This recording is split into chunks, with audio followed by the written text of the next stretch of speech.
Thank you. Did you all notice how much better that was after we'd been silent for the 10 minutes rather than last week? We just jumped right into it immediately. If you can, be present online or here for the entire meditations, because if the purpose of the meditation is to open us individually, and if we meditate, we will bring more and we will get more. So, now it's a wide open workshop, and I'm happy to hear any questions or sharing or personal experiences or whatever you guys would like to do with the next hour.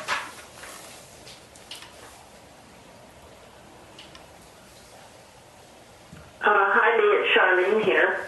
Hi, Charlene. And hi, everyone.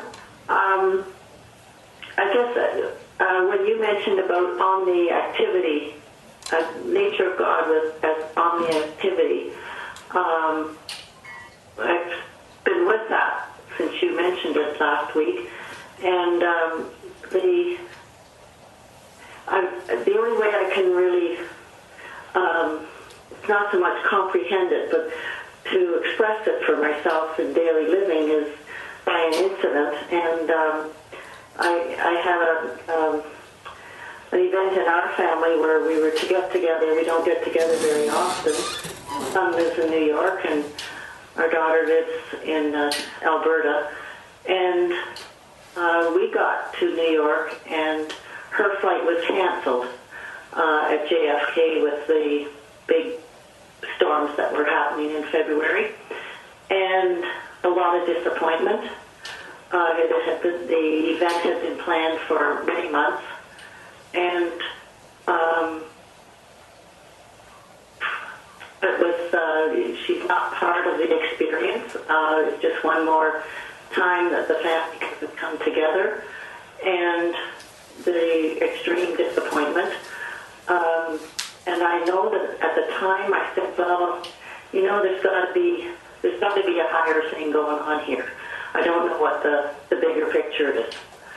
And when she stayed home, her town had a huge storm, and and it melted very fast, and she had a lot of leak in her office through her window, which nobody looking after her house would have seen. And my little mind went to, well, that's why she had to stay home, so she didn't incur a large, she had to get a window framer in and a roofer, but she wouldn't have been able to do that if she hadn't been there. And I get, so I box, I don't know, start thinking literally, and this omni-activity, if this is all God activity, I feel I'm making it too small, or I'm just going into my small mind saying, well, that's why she had to stay home. And I just wonder if you could expand on it a little bit. Yeah, sure. I'll be happy to try.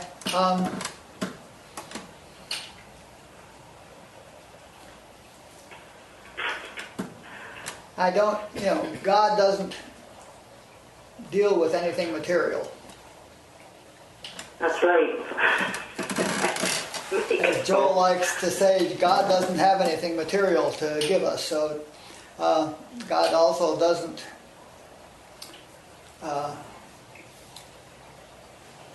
well, I won't say that, but I'm thinking more in terms of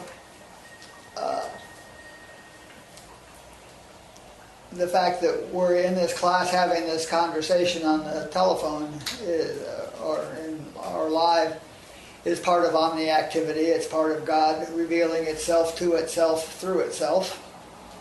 And so I think of that as omni-activity, but I also think of, terrorism as omni-activity, because that is a process of demonstrating not God. And it's through the demonstration of not God that we are that we bring ourselves to God. almost everybody that's on a spiritual path got here because of a disease or a death or a lack or some tragedy in their life. It's the disasters that bring us to spiritual seeking, and that too is part of omni-activity. I always like to think, I was out there drinking for 18 years before I got sober, and that 18 years of drinking was absolutely as much a part of my spiritual path as the years in AA since I got sober. That was what was necessary to kick the arrogance out of me, and it took all 18 years to kick the arrogance out of me, and so it was part of 18 years devoted to learning powers I didn't have, and things I couldn't do, and self-sufficiency I didn't have in the human sense. So that too is omni-activity, and I look at the world today getting louder and flashier, and that will drive us to the silence, and the proliferation of endless pharmaceuticals and medications and such like will demonstrate that that's not a solution. It's a patch. It's just a fix, that it doesn't solve the problem at all. It doesn't even touch the problem, because the problem is a expression of our level of consciousness, not what the pharmaceutical people would say was the cause of the problem. So I look at it all as a demonstration of, not God not working and of God working. So that's sort of what I mean by omni-activity. I think the whole nature of the universe is, as I've said, is directing every individualization of God towards the greater display of its fulfillment and completion and magnificence and glory. Does that make sense? Yeah, I like the fact that you bring in such a wide variety of examples. I find that I work better when I can see it happening in the moment within my life experience, and you're on the phone right now, and we're having this conversation, and we're both growing spiritually as a result of it, and that's part of omni-activity. Right here, right now. Yeah. And if I choose to go do something that's, I don't know what it would be at this point, but were I to choose to go down one of the multitudinous local taverns here in Hermosa Beach and have a few cocktails and hang out and carouse with those people, that would be omni-activity, and that I would hopefully learn that doesn't work, and there's no God in that, and and it would bring me to my knees once again and bring me back to AA or some such program, or the spiritual work. So that too would be omni-activity. That's what I mean. Everything. Okay. Everything. That's a little clearer, yeah. Everything that is happening is part of omni-activity, although it's usually not obvious that it's taking us towards spiritual development, because usually it's over a very long, slow period. Like I said, it took me 18 years to get the arrogance kicked out of me, and I would not have felt that was a spiritual activity during the time that was happening,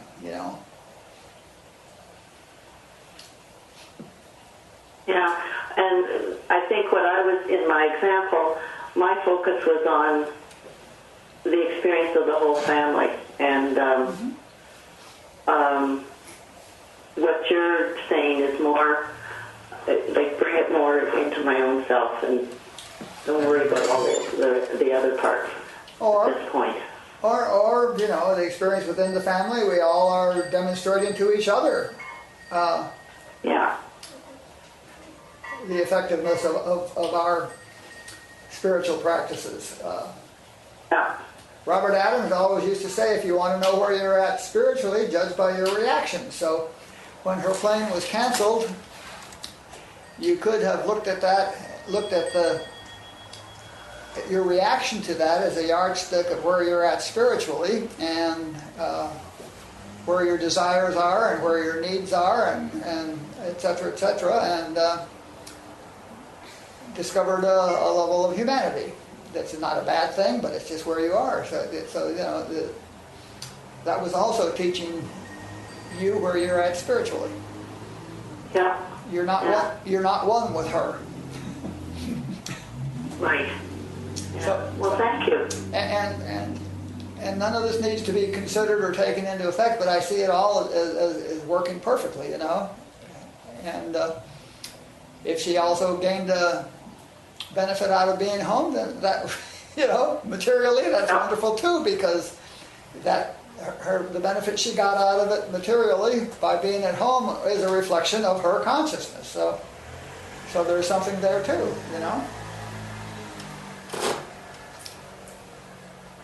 Thank you. You bet.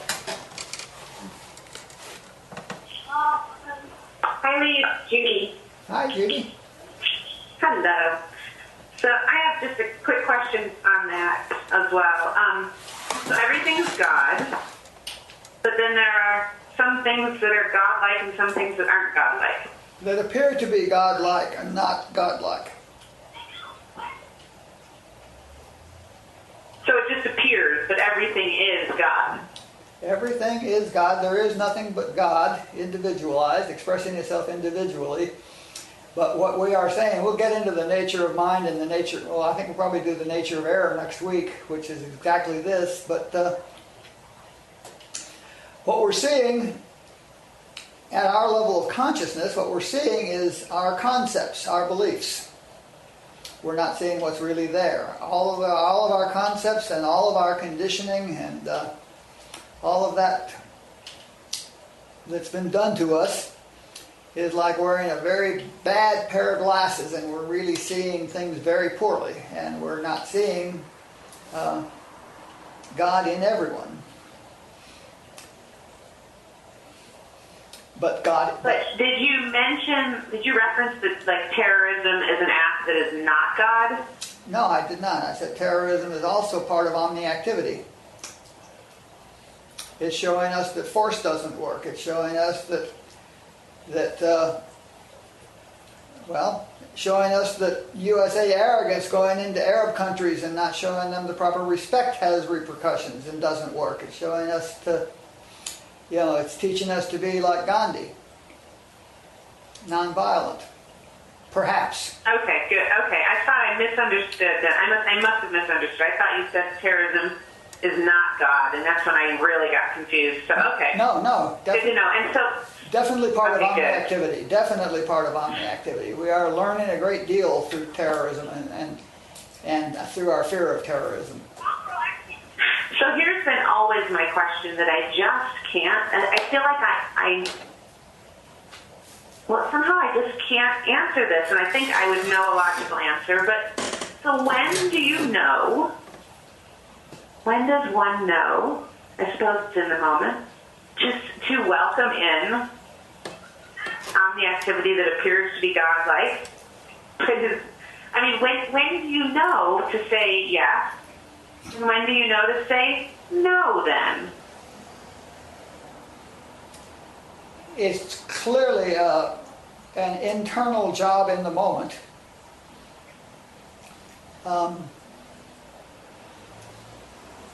Were that question to arise in me, I would probably do something like go within to see what felt like the loving thing to do. Is letting this in loving or not? But it might be an entirely different series of things that came to me.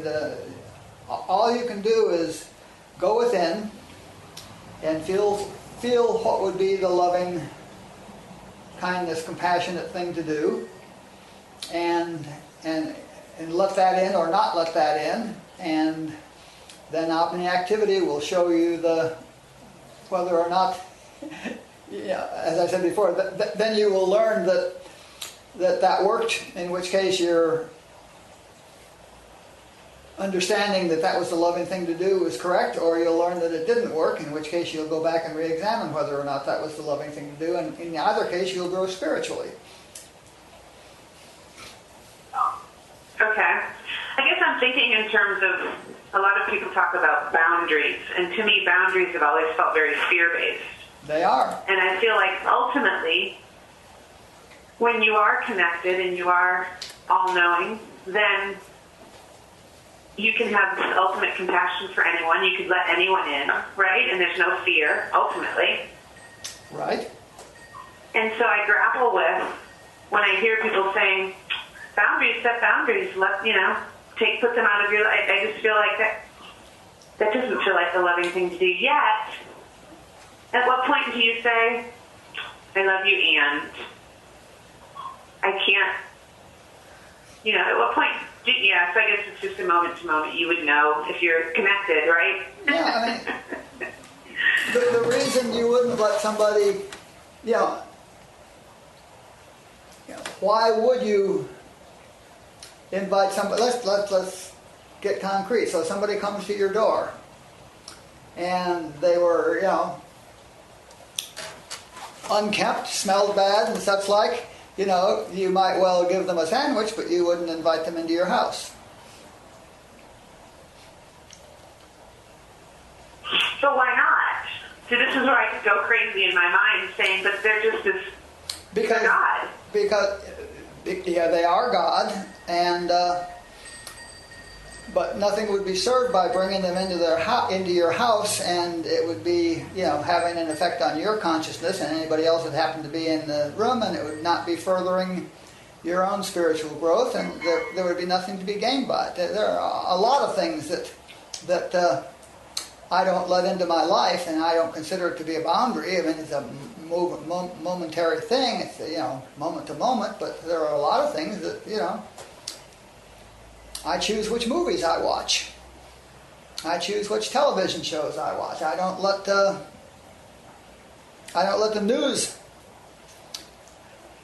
come on my television. The nightly news, and you could call that a boundary, but it doesn't feel like a boundary to me. It just feels like something I have no place in my life. But I certainly don't watch news, because why would I let the world try to condition me out of my level of consciousness,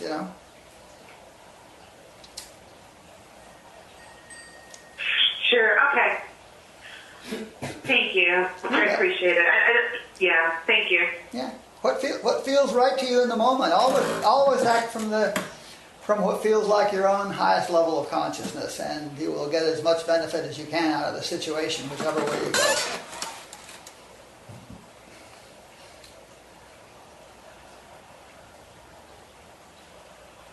Who else?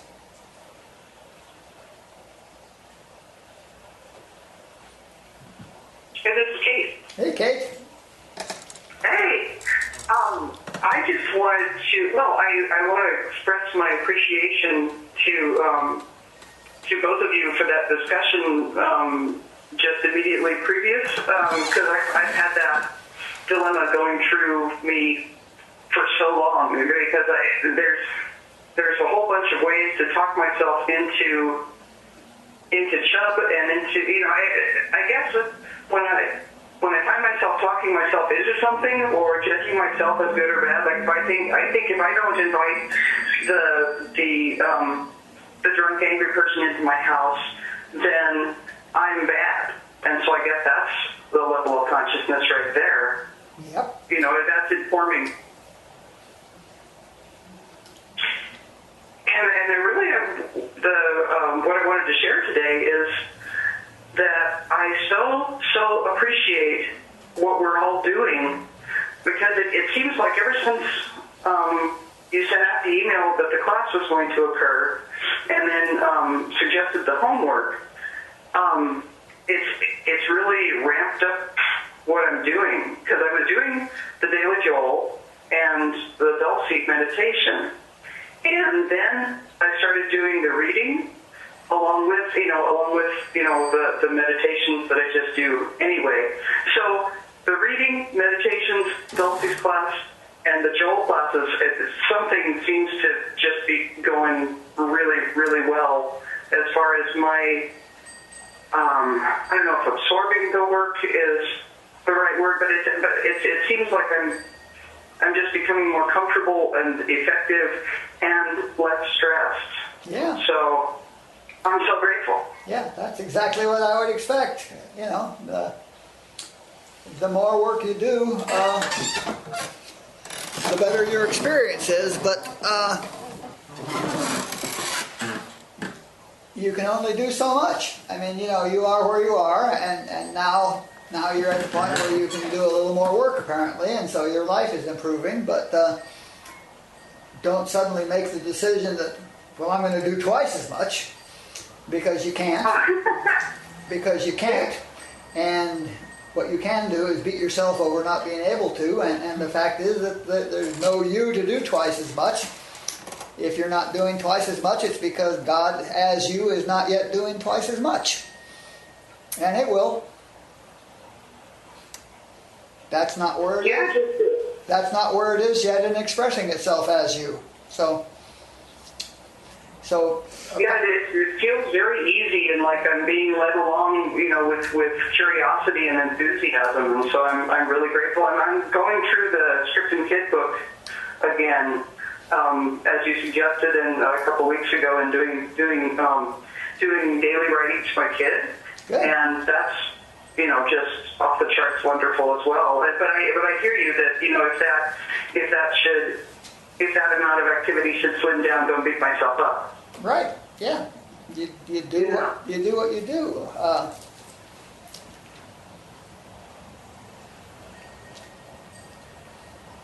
If you're not okay. If you're making a lot of effort, you're like on the wrong path, or you're missing the boat, or you're not understanding. The whole thing, although sometimes it does feel like a lot of effort, and you do feel like you need to make a lot of effort, but usually making a lot of effort is to demonstrate through omni-activity that more effort isn't possible or doesn't produce something. You know, there is a point where we get at, and the word grace pops into mind, when there is a point that we get at where everything is just given to us gently and in this next step, and that, you know, that we have confidence that the next thing is going to be revealed, you know, tomorrow or the next day, and that, you know, I was talking with a lady, I guess she's in Australia, who was pointing out that it doesn't matter what you believe. You know, just do what you're given to do with the awareness that is, well, I would say, she didn't say it, but I would say that is omni-activity. Do what you're given to do. Take advantage of everything you're given to do it with, and do what you're given to do, and watch it unfold. And that's a very gentle path when you get there. You just, in fact, can trust completely that the next step will show up in time. And you'll find that Matt Kahn will concur with that. And also, I was at a Ken Lozdowski class in Phoenix 3 or 4 weeks ago, just before this class. And he said, essentially, if you're not being given the next step, it's because you're not ready for it. You know? The omni-activity has not yet prepared you for the omni-activity, which would be to give you the next step. So, you know, trust the process. If I'm not understanding something, it's because I don't have sufficient understanding. So, I do whatever I can do to gain an understanding. But it's when you relax and get that the battle is not yours and that this is not your fight because there really is no you, as you approach understanding that there really is no you that has any power at all, you can watch God expressing itself to itself and through itself, and suddenly, because I'm not thinking about it and not trying and not having all these false concepts, then what I'm experiencing at this level of consciousness is even appears to be godlike. If I'm not interfering with it, if I'm not having some concepts, if I'm not having beliefs, if I'm not knowing how it ought to be, if I'm not doing any of that stuff, if my mind is quiet and I'm observing, then it appears to be godlike. I mean, and given the level of consciousness I'm at, it appears to be godlike as matter. But that just means nice people in my life and a nice house to live in and good food and stuff like that. And that's all God, looking like people and house and food. But it's a soft ride. Once you get to where it's a soft ride. And if it's not a soft ride, it probably means it certainly means you're making it hard, although you don't know how, and you didn't have anything to say about that either, but it's probably because you're trying too hard, or beating yourself up with guilt or shame or one of those things. I'm gradually learning. Yeah.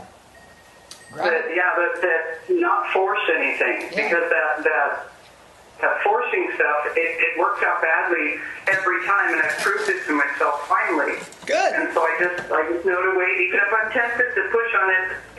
If I wait, it just blooms in front of me when the time is right. My image is to grab a bag of popcorn and watch the show. Where the show is and the show I'm watching is me unfolding, or God unfolding as me and through me. Wow. That's the level I like to operate at. And when I'm operating at that, it is just so clear to me that all is exceedingly well. That everything is fine and everything is functioning exactly as it should. There's no doubt about that. When you're... Well, please. Yeah, please. When you're not blocking. Yeah, what? Yeah, I'm just saying thank you so much for doing your best to put all this in English. Well, it's the reason we meditate for 15 minutes before the class is so that you're getting what I'm feeling while I'm using the English. Ah, excellent. Thanks, Lee. Thanks, everybody. Rajneesh, when I was with Rajneesh in India, like he's up on this podium, this stage in front of us, and there's like 3,000 of us sitting on our butts on hard marble, okay? And Bhagwan is up there telling dirty jokes. I mean, just filthy, cringing type level of dirty jokes. And smiling and saying, it doesn't matter what I tell you, I just want to keep you here in my presence for an hour, you know? He just wanted us to be in his consciousness, lifted up by him, and it made no difference at all what he said. And we're a little cleaner than that, so we try to put it into words, but the fact is that we're all sitting here together in one consciousness, and that's what's moving us.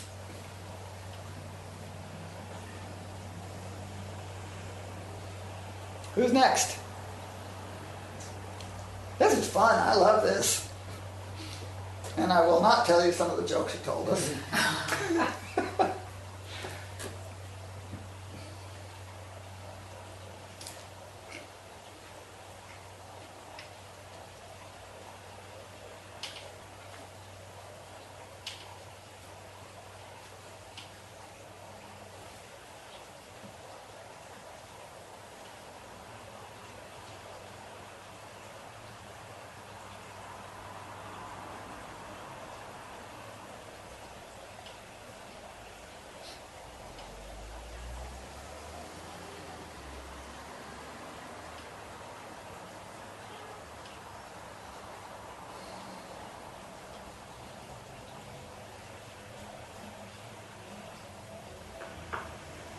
Hi, this is Ann. Hi, Ann.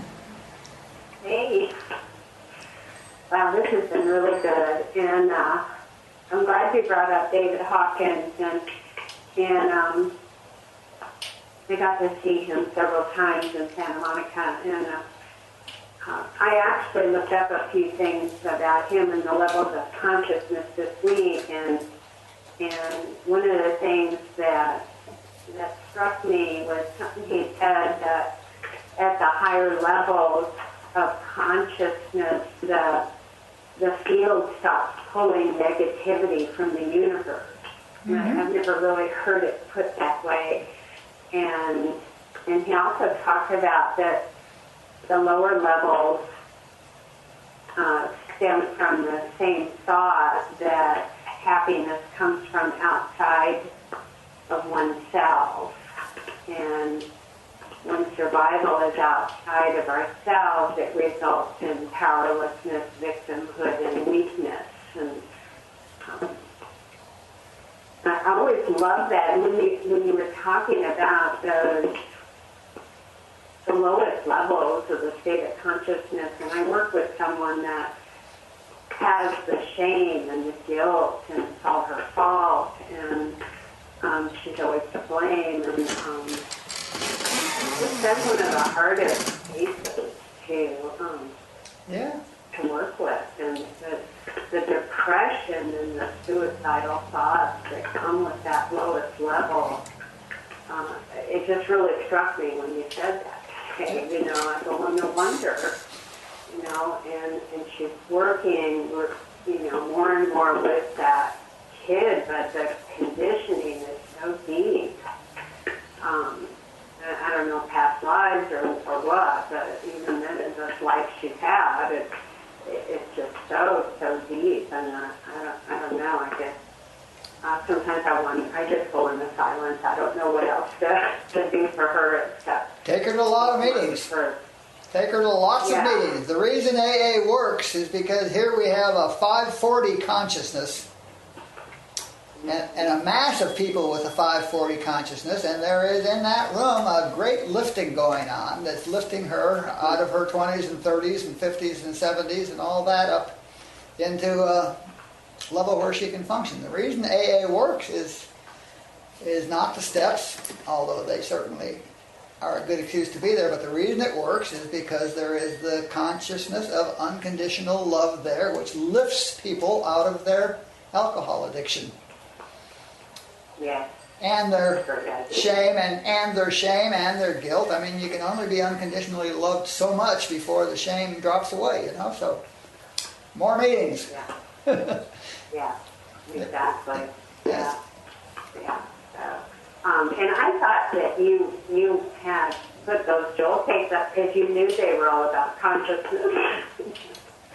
And, they said it's wonderful. People give me so much credit for choosing the right tapes for the right thing. But if you will go back over all your emails, you will probably discover that every day you get the next tape. Yeah. And you can absolutely predict what tape you're going to have tomorrow, and you can absolutely do the math and figure out what tape it was I was talking about that happened last Friday. And the only time that it changes is like at the end of this Tuesday Holocaust series. I'm going to probably go back and start at that again just because it was so good and so important to this work that we're doing in this group. So I'll probably go back and do that because it's only a week or so. But what I've been doing since the very first one is moving straight through the book, tape by tape. Yeah, well, it's been really great, and the fact that they're so perfect for the work we're doing each time is part of omni-activity. Yes, and so of course we have the right tapes while we're doing this class. Of course we do. Because God is trying to unfold itself as itself, through itself, to itself. Yes. And and last week when we were talking about, feeling blame, like we should meditate more and that sort of thing, and that really stuck with me, what you said, but also Joel, when he was talking about that no one can achieve their spiritual life by themselves, and and that the light is already there, is awakened in us.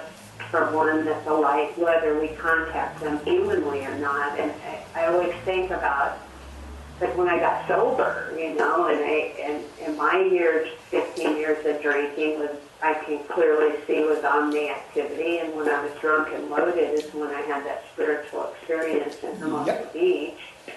I certainly hadn't done any meditation, so why would I think meditation that I'm doing now is, you know, I mean, and he talked about that our own studies and meditations may lead us to a place where we might contact a teacher consciousness, either humanly or not. So, I mean, you know, but it kind of opened it all up through listening to those tapes this week, so. Yeah. And the fun thing is when we get to the end of it in a year or so, and we go back to the first one, it will be entirely different. Yeah. Because we will have grown so much that we will be hearing at a totally different level, and it will be totally different. Yeah. Yeah, and I like what he said too. He talked about like that it's not Joel the teacher talking to the student. Right. And it's like God's talking to himself, you know, and I was thinking about, you know, I got a newcomer that asked me to sponsor her this week, and one of the things that I thought was interesting about it was that she works with molested children. Well, this will be perfect. Yes, and, it will. Yeah, and so it just, but it wasn't like Joel talking to his students or Jesus talking to his followers or Anne, the sponsor, talking to his sponsee. It's just God talking to himself. That's right. And Absolutely. yeah. And that's helpful to see that I'm not talking to this body across from me, but the God. It's me. And so that's really been helpful this week in talking with her. And I know it's like with her, with working with my kid and the scripting kid work, it's like building a relationship and trust right now. And, and just feeding her milk before I give her the meat. You know, just kind of slowly, you know, taking her through. And but yeah, so that's pretty cool. Yeah, it's all I'm working. really glad to be back in. It's all working perfectly, and I'm so glad you're back too. Yeah. It is so much fun watching this work in my life and in your life, you know? That's one of the big reasons to get together in a class, is that we all get to see it working in your life, and we all get to see it working in my life, and we all get to see it working in Kate's life. And yeah, it was like Karen and I were talking to. I was looking at these fairy tales that we were brought up with were all about happily ever after. You know, you get the house and the man or the prince or the princess, and you get all those material things, even like Aladdin and the lamp, the magic lamp. It was all about getting all these material possessions, and then he had to go out and kill two brothers that were trying to take it. And then it was like, and then they lived happily ever after. And I thought, oh my God, no wonder we're so screwed up. that's right. You know, so I said our scripted kid book will be the happily ever after, the real story. The real truth. So. Joel Yeah, it's like that conditioning, starting from when we were just a small child with all the happily ever after stories. Joel says several times, if we had no problems, we would not grow spiritually. Yeah, really. So riding happily off into the sunset means you're done this lifetime. Don't want to grow spiritually anymore. Yeah. Okay. Thanks, Liz. Thank you. Love hearing from you.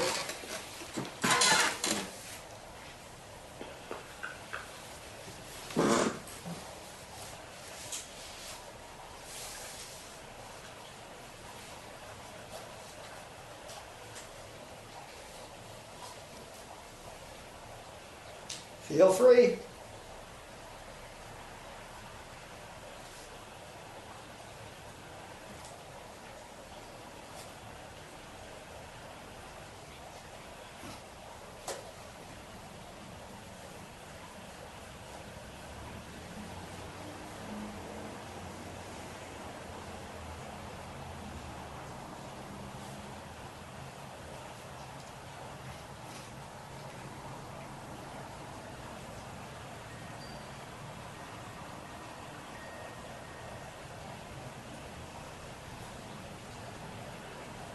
Hi Lee, this is Anya. Hi, Anya. Hello everyone. And I wanted to say that I listened to part of the class again from last week, and particularly that part at the end where it asked my question. And it was just really helpful to hear again, because that's something that I often forget is when I catch myself meditating to try to change my outer appearance. Yeah. So I appreciated you sharing and giving me some feedback, and also what Dulcie had to say. And this week I just wanted to share a funny experience that Alana and I had that has to do with collective consciousness and sort of getting pulled into the trance of collective consciousness. We went to dinner at a friend's house, and she had mentioned that this is going to be a cooking demonstration, but that this person who was doing the demonstration had some cookware that they were going to be offering for sale. And that's all she said about it, and she asked us several times, so we decided to go. And it turned out to be a multi-level marketing pitch. Mm-hmm. And it went on for about 2 hours, and it was very well laid out, and it was all about how much healthier this cookware was going to make us, and all this stuff. Like, it was step by step what a benefit this cookware was going to be in our life and why. And at the end of that 2 hours, boy, weren't we ready to just plop down, like, I'm not kidding, thousands of dollars on this cookware.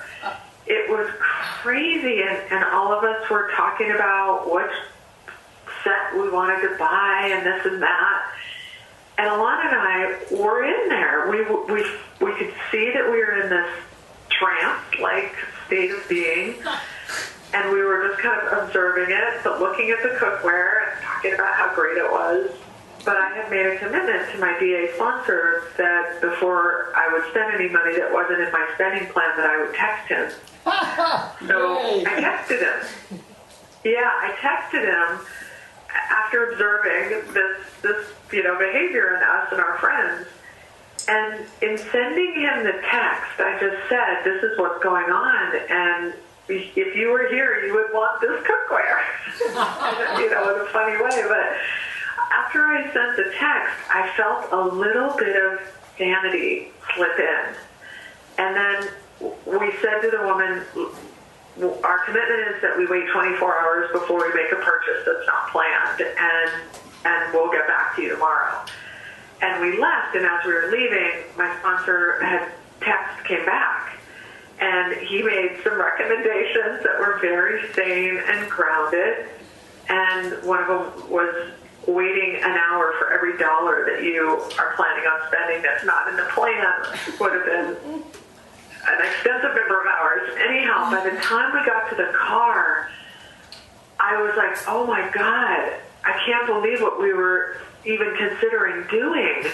And I could feel the trance starting to drop away. And by the time we got home, and then the next morning, we were both talking about just the collective and how powerful it can be if you're not paying attention. Yep. And thank goodness that we had this stopgap, because we would have fallen right into it. And we felt the benefit of not acting out of that place, and we felt more sober the next day and clear, and it was such a powerful experience. I also felt very hungover from it. I'll admit that. And I felt very sober and grateful. Wow. Yeah. Great. Yeah, it was intense. I was very aware of my powerlessness in that moment and the need to reach out to a consciousness that knew better than me. Yep. So I don't know if that's helpful in this conversation, but it seems like it might be. I think it might be. It certainly is an eye-opener, yeah. I mean, it's just so quick. Mm-hmm. I mean, Yeah. if I start watching news on television, I'll start thinking I should do something about it. And then I'm hopelessly lost. Yeah.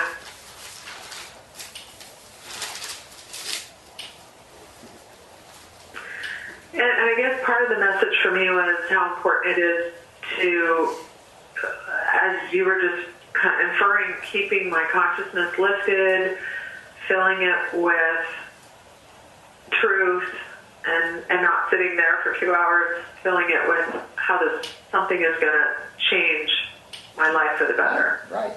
Something outside myself. Yep. Yeah. Yep. That's right. It was a very visceral experience. Yeah, well, good. See, now you're saved from something else that's not coming down the road that you will not fall for. Mm-hmm. Yeah. Thank you. Thank you. Pay attention, people. Easy to get sucked in.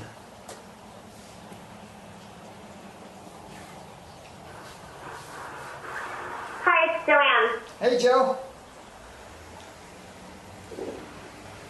I'm a little bit puzzled by that whole last conversation, but I'm going to just stick with what I was going to talk about. I mean, ultimately, if it's all God, who the fuck cares if you buy something or you don't buy something? I don't really get that. So this is what I wanted to ask.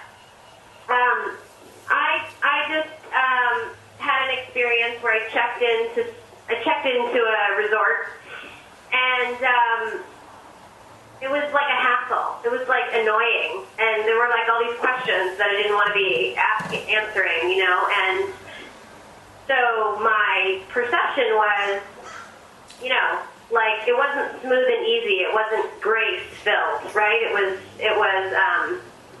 inconvenient and don't they know who I am and all that kind of stuff. And then as I'm doing it, I'm listening to you talk about omnipresence, and what started to seep in was, you know, and then I remembered the sign on the wall, you know, the great way is not difficult for those who aren't attached to their preferences. And what it feels like is, I mean, the opportunity is you're either liberated or you're judging your circumstances, right? With some reference point from the past, like, this is not as good as it was before, or this is whatever. I guess it could be any judgment that you're having about something. Yep. And I guess this is where the question of a little bit like the trance comes in. It's like, isn't the trance any kind of anything that you're judging as good or bad? You know, that's what I was reading this morning from the Pointing at the Moon book, which was, there is no good or bad. So I don't even know what's a trance versus a non-trance. Thinking that you need something, thinking that you need people to treat you a certain way, thinking that you need to have a certain kind of experience, and if ultimately it's omnipresence, the opportunity is to take your attention off of the circumstance entirely and describing it at all, and just be present and see what happens.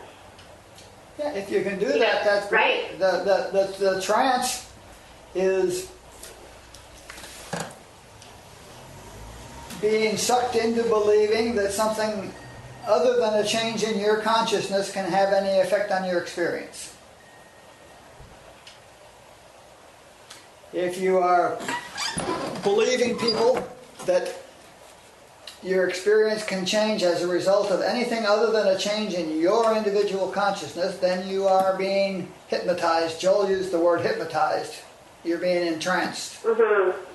You're believing that there's something separate and apart from God that can help you. And if doing so, you're deciding that that you are a material being separate and apart from God.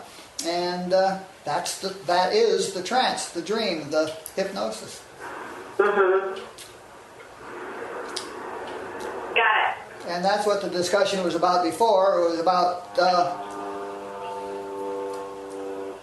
switching away from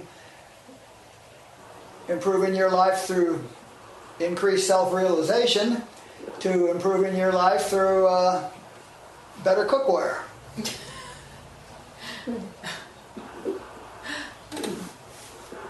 Got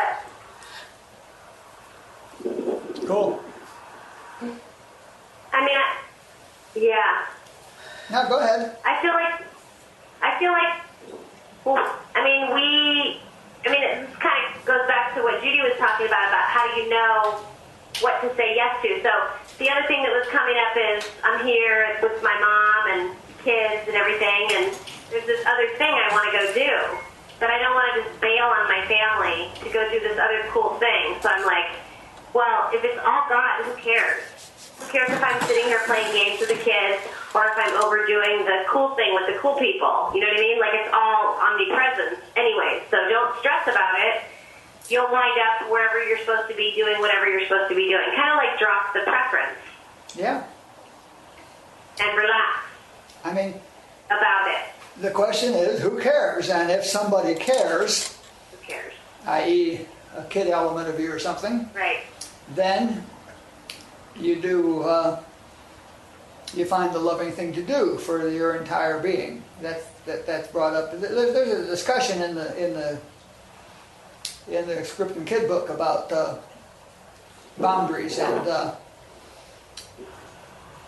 it says, that we don't. In fact, you could probably go back and read that. It specifically says that we don't want to draw boundaries around our kids and about what they can decide and what they can't decide, but there is the question of what is the loving thing to do for the entire entity. All the kids and the spiritual being and all that. What's the loving thing to do? And it points out that what we don't do is we don't let the teenager choose our mates, and we don't let the little kid choose our menu, and we come up with a loving thing that for everybody, and we lovingly explain that to the kid that doesn't get its way. So there's loving there.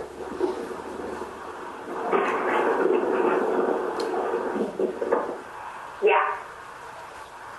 So I think I kind of figured out what it is. So inside of me, there's a question about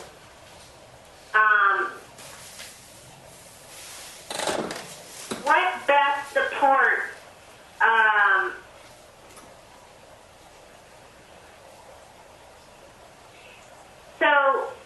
so yes, I'm meditating, I'm reading, I'm doing all that kind of stuff. And then there's also these choices we make in the world about, like, do you hire a business coach? Do you hire somebody to do your taxes? That's right. Right? Like, Yeah, what best supports your life thriving? Do you spend $2,000 on cookware? Do you go see an acupuncturist? Do you, right? All these different things. Like, decisions about, and I guess what I'm hearing you say is you intuitively know in the moment what to do, and you don't do it because you think you're in lack or fear or not enoughness, and somehow this is going to save you. Mm-hmm. Right, you practice. But you feel you practice until you do intuitively know. Yeah, there is something that feels right. okay. And you have to work at it until you. Sure. It's like the still small voice, which doesn't have words, but you have to get fairly quiet before you discern this feeling of rightness and wrongness about something.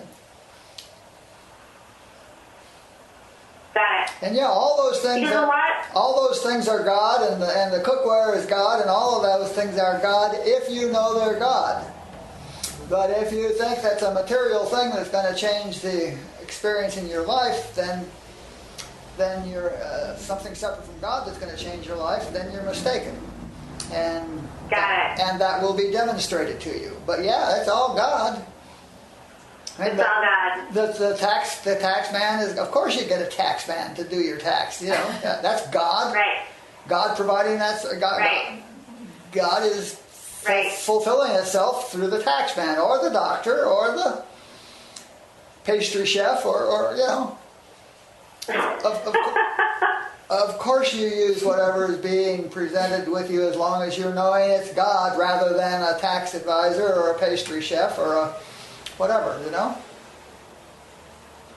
Yeah. God appearing as Thank you.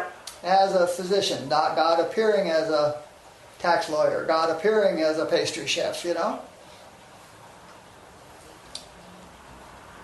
As part of omni Yeah. activity.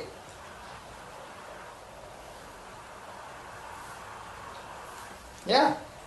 Thank you. Thank you so much. Yeah, thank you. Thank you, Anya, for bringing that up. It brought something juicy for me, so I appreciate all of it, and thanks everybody who shared. Yeah, thank you all for this is the sort of practical stuff that, you know, the third subtitle of this class was Living the Infinite Way, based on infinite way principles, and that's exactly what we're talking about and have been for the last hour, how to live the infinite way.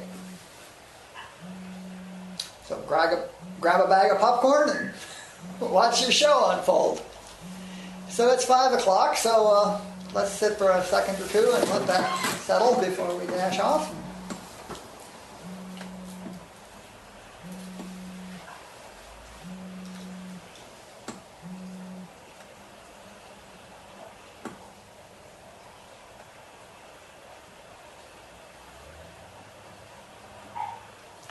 Okay, thank you all very much. Love you all. See you next week. Thank you, Lee. Yeah, thank you. It was fun. Thank you. My pleasure, Joanne. Glad it was helpful.